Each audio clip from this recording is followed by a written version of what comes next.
못 박힘을 당하기 바로 전날 밤이죠. 목요일 밤 겟세마네 동산에 가서 밤새 기도하시는 장면, 우리가 함께 말씀을 읽었습니다. 베드로와 야고보와 요한을 데리고 가셨는데 심히 놀라시고 슬퍼하셨다, 그렇게 성경에 기록을 하고 있습니다. 그리고 또 예수님은 그들과 조금 떨어진 거리에서 기도하셨는데 가라사대 아바 아버지여,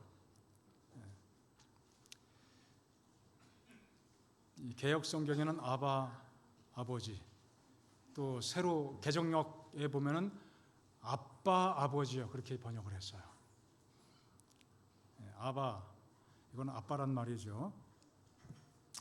아버지께서는 모든 것이 가능하오니 이 잔을 내게서 옮기시옵소서. 그러나 나의 원대로 마옵시고 아버지의 원대로 하옵소서. 예수님의 공생애 가운데 이제는 정말 어떻게 보면 가장 험난하고 험악한 순간을 맞이하게 됐죠. 이때로부터 시작해서 십자가 처형당하는 그 순간까지는 너무 끔찍한 순간들입니다. 심히 놀라고 슬퍼하셨다, 몹시 괴로워하셨다는 뜻입니다. 두려움을 느끼고 더 이상 할 말이 없는 그러한 상황에 직면하게 된 것입니다. 물론 예수님께서는 그 목적을 가지고 오셨어요. 이 일이 이루어질 것을 아셨습니다. 그 순간이 이룰 것을 아시고 예수님이 제일 먼저 이 사명을 깨달았던 그 시점이 언제였습니까? 예루살렘 성전에 몇 살 때, 12살 때 유월절 그 행사에 참여하기 위해서 예루살렘에 올라가서 그 성전 뜰에서 진행되는 양 잡아 제사 드리는 그 희생의 장면을 보면서 예수님은 그 어린 나이지만 성령의 감동하심을 통해서 바로 그 모습이 누구의 모습인 것을 아셨어요? 예수님 자신의 모습, 그 끊임없이 희생되는 그 어린 양이 바로 자신을 상징하는 것임을 아셨어요. 12살 때 그 사실을 현장에서 목격하셨습니다. 그래서 그는 그 예루살렘을 떠나갈 수가 없었죠. 그 유월절 행사가 다 마치고 가족들은 다 돌아가고 사람들이 다 떠났지만 그 어린 예수님은 그것을 떠날 수가 없었습니다. 어떻게 떠날 수 있겠어요? 그래서 깊은 관심을 가지고 제사장, 서기관, 랍비들과 더불어서 구약의 예언들, 누구에 대한 예언이에요? 결국 예수님 자신에 대한 예언입니다. 그 성전에서 베풀어지는 그 수많은 예식들, 절차들 다 무엇을 보여주는 상징들입니까? 예수님의 죽으심, 그분의 희생을 보여주는 상징들입니다. 그래서 그분의 깨달음을 가지고 어떻게 해요? 많은 성경 선생님들과 함께 토론했다고 그랬잖아요. 주변의 사람들이 깜짝 놀랐죠. 그래서 예수님은 그때부터 가야 할 지점을 아셨습니다. 그 지점을 보셨어요. 봉사하실 때, 기적을 베푸실 때, 모든 순간순간 그 지점을 바라보셨어요. 드디어 그 지점 바로 앞에, 코앞에 와 있습니다. 이미 그렇게 될 것을 아셨지만 그 순간은 너무나 두렵고 놀라운 순간이기 때문에 예수님은 떠셨어요. 공포에 눌렸습니다. 그래서 이렇게 기도하죠. 아버지여, 아버지께서는 모든 것이 가능하지 않습니까? 무슨 뜻입니까? 아버지여, 제가 굳이 이 치욕과 고통을 당하지 않고도 세상을 구원하는 것 문제 없지 않을까요? 그냥 하면 안 좋겠습니까? 모든 것이 가능하오니 이 잔을 내게서 옮기시옵소서, 지나가게 해주십시오. 그러나 나의 원대로 마옵시고 아버지의 원대로 하옵소서, 그렇게 기도드리죠.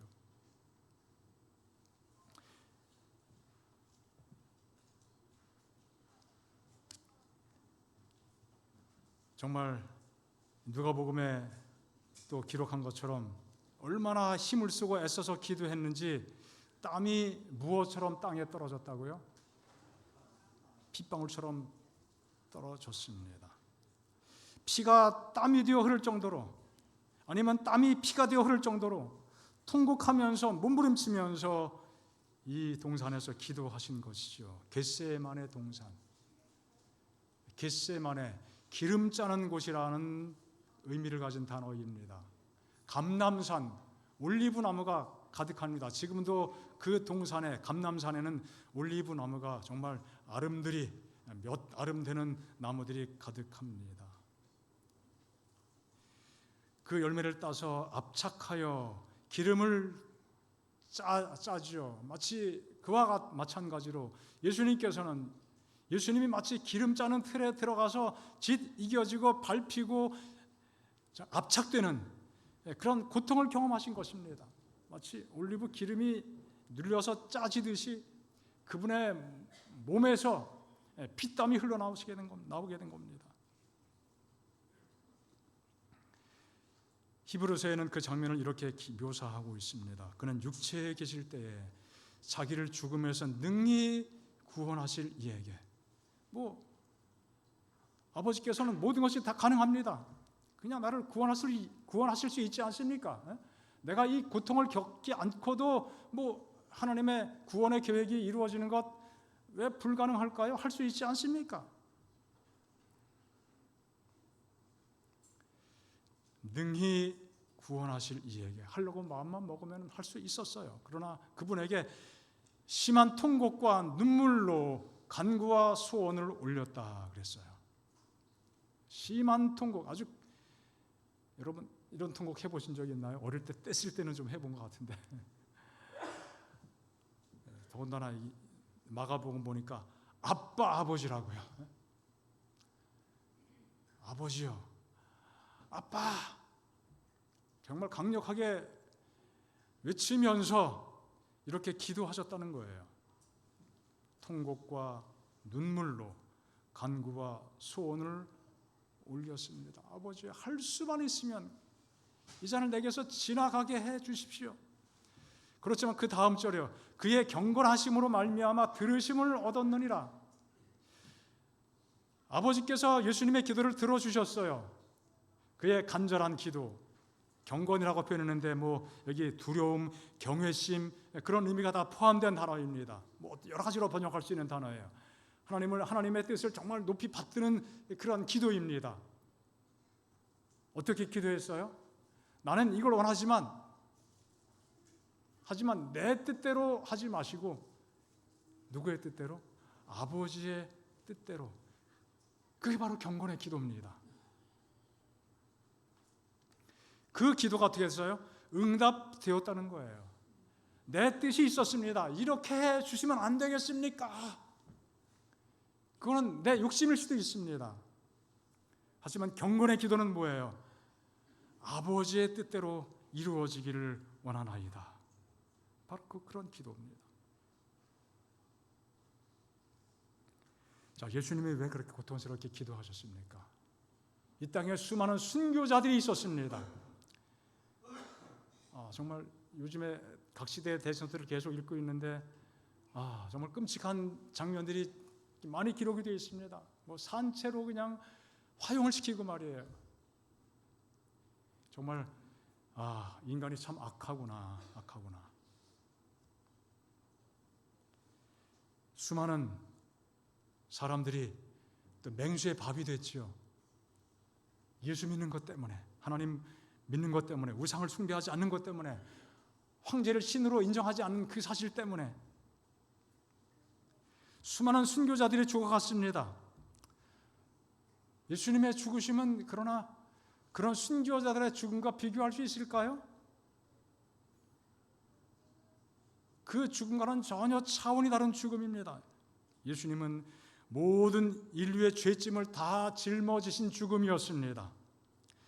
죄의 진노를 다 뒤집어 썼습니다. 성경에 죄의 진노 혹은 하나님의 진노라고 표현되어 있습니다. 그 죄의 무거운 짐이 예수님께 다 놓여져 있는 것이죠. 하나님께 완전히 버림받는 경험이었습니다. 순교자들은 계시록 마지막 부분에 나오는 죽음의 종류로 이야기하면 첫째 사망입니다. 부활의 소망을 가지고 죽는 죽음이에요. 영원한 멸망의 죽음을 계시록은 둘째 사망이라고 묘사하고 있습니다. 예수님은 그 하나님과 완전히 멀어지고 끊어지고 버림받는 그 고통의 죽음, 더 이상 부활의 소망이 보장되지 않은 듯한 그 죽음의 경험까지 그 앞에 가게 된 것이죠. 그래서 극심한 고통을 느끼시게 되었던 것입니다. 너무 고통스러운 순간 천사가 내려와서 힘을 북돋아 주었습니다. 시대 소망에 보면은 몸을 약간 일으키셨는데 그만 힘이 없어서 털썩 쓰러지셨습니다. 그리고 졸도하신 것으로 묘사합니다. 기도하다가 기절하셨어요.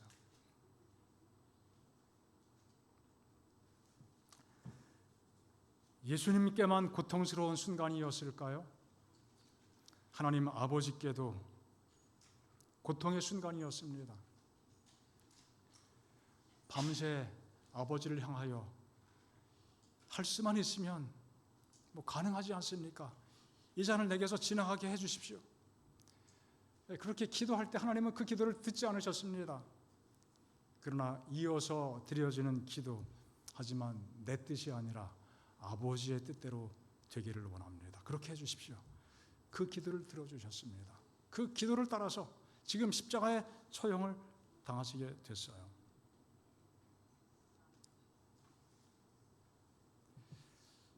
하나님은 함께 고통을 당하셨습니다. 외면하신 것이 아니죠. 고통을 더불어 당하신 것입니다. 여러분, 자녀가 아프면은 물론 몸이 아픈 건 자녀지만 더 마음이 아픈 것은 누구예요? 부모예요. 안 아프면은 진짜 부모가 아니죠. 아버지도 그 고통에 함께 참여하셨습니다. 그리고 온 우주의 거민들이, 온 천사들이 깊은 관심을 가지고, 큰 관심을 가지고 그 모든 사실을, 상황을, 모든 장면을 지켜보셨습니다. 우리는 그 기도 덕분에 소망이 있습니다. 예수님이 하신 기도, 내 뜻대로 마옵시고 아버지 뜻대로, 아버지의 뜻이 이루어지는, 하나님의 뜻이 이루어지는, 실현되는 그 사실을 소원하시고 기도하셨습니다. 그 뜻이 이 땅에서 이루어지게 되었습니다. 하늘에서 뜻이 이루어진 것처럼 땅에서도 이루어지이다. 하나님이 이루셨습니다. 주님께서 이루셨습니다. 얼마나 놀랍고 감사한 일입니까? 인간 예수의 소원은 십자가를 지지 않는 것이었음이 틀림없습니다. 그분의 소원은 약간 그랬으면 좋겠다는 것이 아니었죠. 너무나 큰 소원이었습니다. 하지만 그 자신의 인간적인 소원은 하나님 아버지의 뜻과 하나님의 소원과 반대되는 것임을 알고 결국 자신의 소원을 꺾고 아버지의 소원 앞에서 자신을 온전히 굴복시켜 나아가셨습니다. 고민했죠. 투쟁했습니다만 마침내 승리하셨습니다. 그 기도가 응답되었습니다. 이러한 예수님의 기도의 승리가 아니었다면 우리 모든 죄인들은 희망이 없을 것입니다. 희망이 없게 된 것이죠. 승리하신 예수님께 참으로 감사하며 그 주님의 승리로 우리 모두를 구원하신 하나님을 찬양합니다. 에덴 동산에서 아담과 하와는 하나님의 뜻을 거부하고 자기 뜻을 앞세웠어요. 자기를 높이는 그 사탄의 유혹에 넘어가서 자기가 마치 하나님이 되는 것처럼 착각에 빠져서 그런 잘못된 선택을 했습니다. 이 땅은 그로 인하여 죄와 또 사망의 고통이 지배하는 죄의 저주가 가득한 곳이 되어버리고 말았습니다. 얼마나 끔찍한 일들이 많이 벌어집니까? 예수님은 어떠하셨습니까?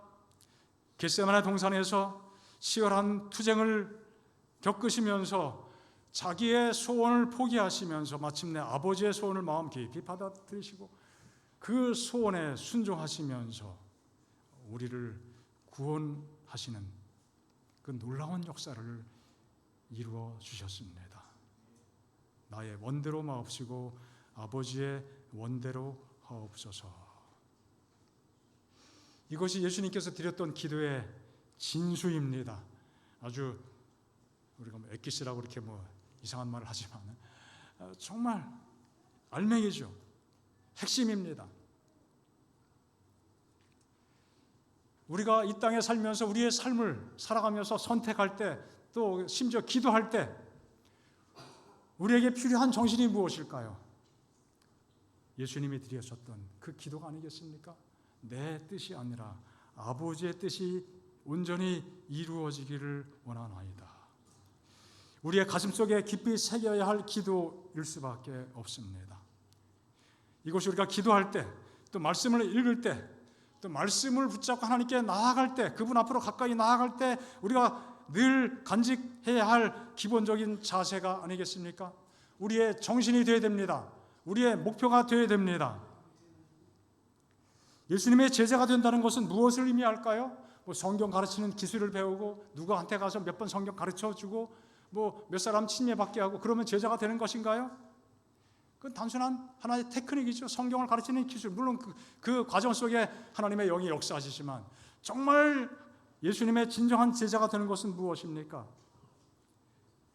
겟세마네의 정신으로 살아가는 삶의 자세, 그 믿음을 확립하는 것이 아니겠습니까? 어디다가 내놓아도 믿음으로 살아갈 수 있는 그러한 모습으로 갖춰지는 것입니다. 예수님께서 기도하셨던 것처럼 우리의 삶을 그러한 기도의 내용으로 가득 채워가는 것, 그것이 주님의 제자가 되는 것이 아니겠습니까? 우리 다 그런 마음을 가지고 하나님을 바라보시길 바랍니다.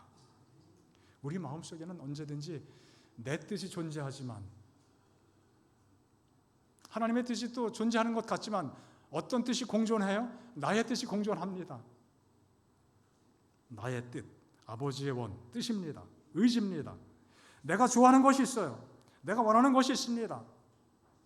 그 원하는 것이 하나님의 소원과 맞아 떨어지면 다행이지만 그렇지 못한 것이 있다는 것이죠. 본능 속에서. 두 개의 소원이 바울이 또 고백한 것처럼 내가 선을 원하지만 그 원하는 것이 내 속에 있지만 동시에 무엇도 있어요? 악을 따라 행하는 그 소원도 역시 있어요.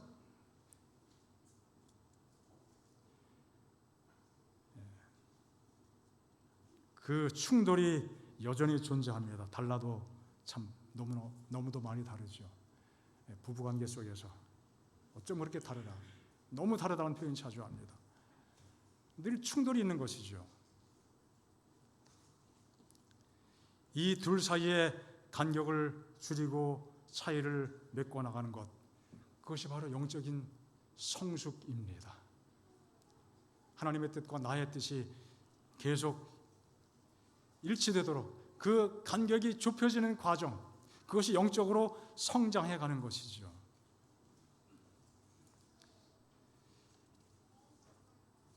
우리 생애빛 정로의 계단이죠. 기도를 어떻게 정의합니까? 기도는 하나님의 뜻을 내 뜻에 맞추려고 하나님을 잡아당겨서 끌어내리는 것이 아니라 어떻게 하는 것이라고요?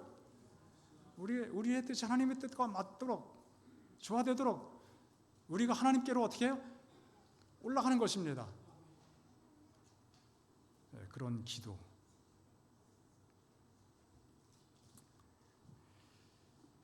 자, 우리는 인간 관계 속에서 많은 어려움을 겪습니다. 우리의 속으로는 분명히 상대에 대해서 사랑이 없어요. 오히려 미움이 있습니다. 그런데 그것을 감추고 싶지요? 내 신앙의 관록과 자존심이 내가 누구를 미워한다고 말하는 게 쉽지 않습니다. 그래서 밉다고 말하진 않습니다. 돌려서 이야기하죠. 빙 돌려서. 기도도 그렇게 합니다. 하나님, 제가 누구를 정말 미워해 죽겠습니다. 그렇게 기도하기 어려워요. 하나님, 그를 사랑하게 도와주십시오. 그러면은 많은 것들이 커버가 돼요. 그죠?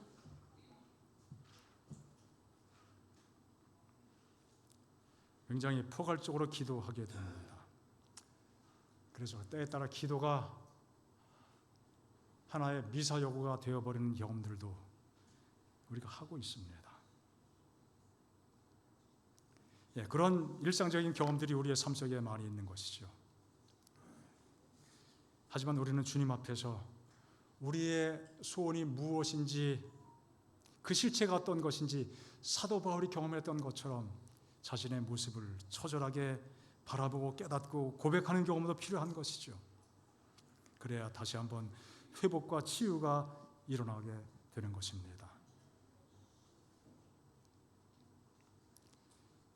창세기 4장에 이렇게 말씀합니다. 가인, 그가 범죄했죠. 하나님께서 그에게 이렇게 선고하십니다. 죄가 문에 엎드려져 있다. 죄가 너를 어떻게 한다? 원한다. 누가 우리를 원해요? 죄가 엎드려 있는 것이에요.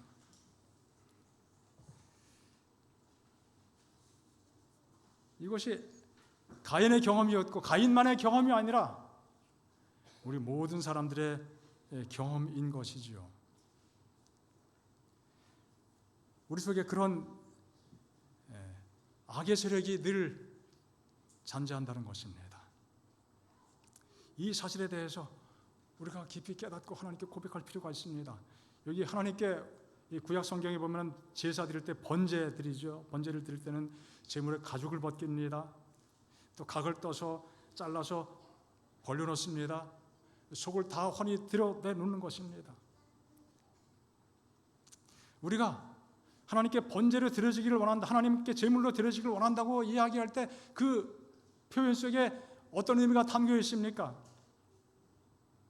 물론 번제물은 결국은 예수님을 상징하는 것이죠. 그러나 우리도 그분의 경험에 함께 동참하게 되는 거예요. 믿음으로 주님을 따라간다고 우리가 자주 표현하듯이 우리 자신이 주님께 드려지는 번제물이 되기를 원하죠.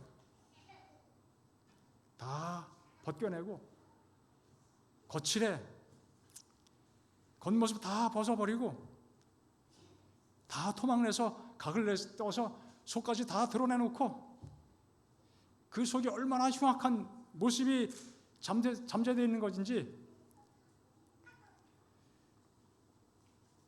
자, 그런 영적인 씨름이 우리에게 필요한 것이죠. 바로 그 기도가 어떤 기도예요? 주여 내 뜻대로 마옵시고 아버지의 뜻대로 해 주시옵소서. 그런 영적인 경험이 쌓여갈 때 우리가 영적으로 정말 성숙하게 될 것입니다.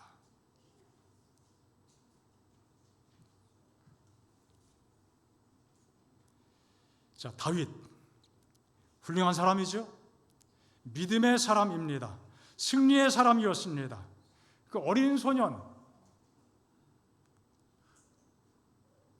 10대 후반의 소년, 물맷돌 몇 개를 가지고, 한 개를 가지고, 뭐 주머니에 5개는 집어넣었지만 한 개밖에 안 썼습니다. 적장 골리앗 거인을 물리쳤습니다. 골리앗, 얼마나 위대합니까? 얼마나 멋진 장면입니까? 우리가 그 이야기 들을 때마다 신바람이 납니다. 노래 부를 때 참 신이 나죠. 그런 가사가 담긴 노래. 자, 그리고 그 이후에 그의 삶은 굉장히 피곤해졌어요. 사울 왕 때문에, 그의 시기심 때문에 얼마나 많이 도망 다녔는지 모릅니다. 억울했죠. 그런데 그럼에도 불구하고 끊임없이 다윗은 사울을 향하여 어떻게 해요? 관대했습니다. 왕을 저주하지도 않고요. 그 사울을 해할 수 있는 기회가 있었고, 다른 사람의 손을 통해서 자기 손에 피 묻히지 않고 자기 부하를 통해서 왕을 죽일 기회가 몇 차례 있었습니다. 그래도 너그럽게 그런 일을 하지 않았습니다. 정말 훌륭한 사람이었습니다. 훌륭한 왕이 되었습니다. 그 나라를 강대한 나라로 이끌어 세웠습니다. 그런데 어떻게 됐습니까? 그가 모든 것을 다 이루고 평정하고 나라를 부강하게 만들고 그랬을 때 넘어졌어요. 아름다운 여인의 모습에 그의 인생이 송두리째 뒤집히게 되었습니다. 정말 생각하기조차도 꺼려지는 추한 범죄를 저지릅니다. 한 여인을 범했고 그것으로 끝난 것이 아니라 그의 남편 증거를 인멸하기 위해서, 요즘에 법정에서 증거 인멸하게 되면 어떻게 해요? 당장 구속이잖아요. 그런 죄를 저질렀어요. 증거를 아예 없애버리기 위해서 노력하다가 막판에 코너에 몰려서 그의 남편을 죽음에 내몰게 됩니다. 끔찍한 일을 저지르게 되죠. 그렇게 훌륭한 왕, 완전하게 보였던 그 왕도 그의 마음의 문에 뭐가 엎드려 있었어요? 죄가 엎드려 있었어요. 죄가 그를 간절히 소원했습니다. 한순간에 엉뚱한 범죄로 진흙탕에 빠지는 일을 경험하게 된 것이죠. 자, 우리는 어떻습니까? 우리의 마음속에 언제나 하나님을 향한 소원만 가득합니까? 다윗만의 문제가 아니고 가인만의 문제가 아니고 우리 모두의 문제입니다. 자, 다윗이 이런 상황에서 마침내 이렇게 기도하죠. 내가 죄악 중에서 출생하였으며 어머니가 죄 중에서 나를 잉태하였나이다. 이 기도가 예쁜 기도입니까? 조금 밉살스러운 기도입니까? 자기가 잘못했다고 이야기하면 되는데 마치 우리가 흔히 말하듯이 누구 탓하는 것 같아요? 잘 되면은 지 탓이고 못 되면은 조상 탓이라고. 왜 갖다 엄마를 갖다 끌어붙이나? 어떻게 보면은 이제 그렇게 생각할 여지가 있습니다만 사실은 그런 뜻으로 한 기도가 아니죠. 절대 아닙니다. 내 태생이, 내 본성이, 내 마음속에 그런 죄악된 경향이 있었다는 것을 고백하고 있는 거예요. 출생 때부터 죄악의 피가 흐르고 있었다는 것입니다. 내가 멀쩡해 보였지만 살아보니 그것이 아니었음을 내가 알게 되었다는 거죠. 믿음을 가지고 사자도 때려잡고 곰도 때려잡고 그러다가 보니까 누구도 때려잡았어요. 골리앗까지 때려잡았는데, 그리고 선한 마음을 가지고 자기를 핍박하고 쫓아다니고 죽이려고 하는 왕에게 끊임없이 선대를 베풀고 선행을 베풀고 나라를 잘 통치했는데, 나에게도 이런 모습이 있었구나. 내 본성에 이런 모습이 있었구나. 그래서 그는 간절하게 기도하죠. 하나님이여, 내 속에 정한 마음을 창조하시고 내 안에 정직한 영을 새롭게 하옵소서. 나를 주 앞에서 쫓아내지 마시고 주의 성령을 내게서 거두지 마옵소서. 주의 구원의 즐거움을 내게 회복시켜 주시고 자원하는 심령을 주사 나를 붙드소서.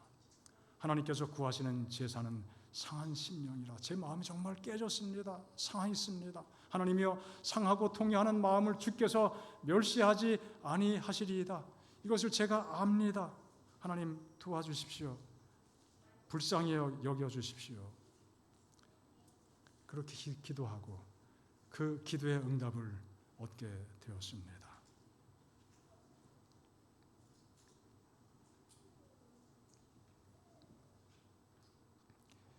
바울은 이 놀라운 경험을 이렇게 로마서에서 묘사하고 있습니다. 일하는 자에게는 그 삭시 은혜로 여겨지지 아니하고 보수로 여겨지거니와. 당연하죠. 일을 아니할지라도 경건하지 아니한 자를 의롭다 하시는 이를 믿는 자에게는 그의 믿음을 의로 여기신다. 하나님께 공로를 많이 쌓을 수 없다 이거죠. 그럴 수도 없고 그런 목적을 가지고 신앙을 하고 하나님을 섬길 필요가 없다는 것입니다. 하나님은 그런 분이 아니십니다. 우리에게 은혜를 베푸시는 분이죠. 일한 것이 없이 하나님께 의로 여기심을 받은 사람, 그 사람이 얼마나 복된 사람이냐. 그러면서 다윗의 기도를 여기 언급합니다. 불법이 사함받고 죄가 가려짐 받는 사람은 정말 복이 있다. 주께서 그 죄를 인정하지 아니하실 사람은 복이 있다. 우리 마음속에 이 복을 하나님께서 허락하신 것을 감사하시기 바랍니다. 그러나 이 복이 있다고 해서 우리가 마음대로 살라는 것이 아니죠. 우리 마음속에 여전히 다윗 같은 사람도 넘어지었던 그 경험, 우리도 얼마든지 그럴 수 있다. 그 사실을 기억하면서 하나님께 늘 믿음의 기도로 가까이 나아가야 되겠습니다. 아버지요, 내 속에서 이런 뜻이 살아 움직입니다. 내가 하고 싶은 것들이 이렇게 많이 있습니다. 하지만 이 모든 것들 내 방식과 내 뜻대로 살지 않고 하나님의 뜻과 하나님의 방식을 따라 살도록 도와주시옵소서. 하나님의 크신 은혜를 제가 압니다. 그 은혜 가운데 살도록 나를 끝까지 붙들어 주시옵소서. 그런 믿음의 간절한 기도, 우리의 기도가 되기를 바랍니다. 그런 영적인 은혜의 경험 속에서 하늘의 기쁨을 넉넉히 부어주시는 하나님의 은혜 가운데 살게 되기를 간절히 바랍니다. 우리의 삶 전체가 주님의 뜻과 일치되고 주님의 뜻과 그 방향이 일치되는 귀한 삶을 살 수 있도록 은혜 베푸시고 복 주시기를 간절히 바랍니다. 기도하겠습니다. 하나님 아버지,